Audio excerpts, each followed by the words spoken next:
কাশ্মীর সীমান্তে ভারত ও পাকিস্তানের সেনাদের মধ্যে গোলাগুলির ঘটনা ঘটেছে। বৃহস্পতিবার রাতে ঘটনা ঘটে।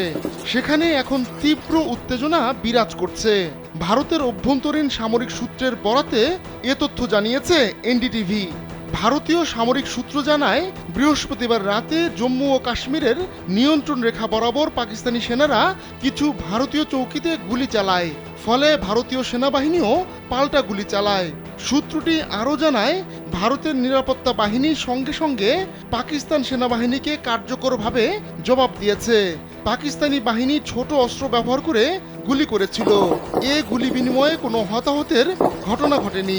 কাশ্মীরের পহেলগাঁওয়ে পর্যটকদের ওপর সন্ত্রাসী হামলার জেরে ভারত পাকিস্তানে চরম উত্তেজনা বিরাজ করছে।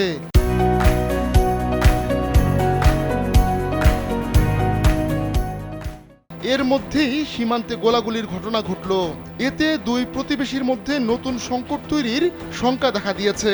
পহেলগাঁওয়ের ওই ঘটনাকে কেন্দ্র করে দুই দেশ নানা পদক্ষেপ নেওয়া ছাড়াও সামরিক হামলার প্রস্তুতি শুরু করেছে বলে জানা গেছে। ভারত যে কোনো সময় পাকিস্তানে হামলা করতে পারে এমন সম্ভাবনা ঘিরে পাকিস্তানও নিজেদের প্রস্তুত রেখেছে।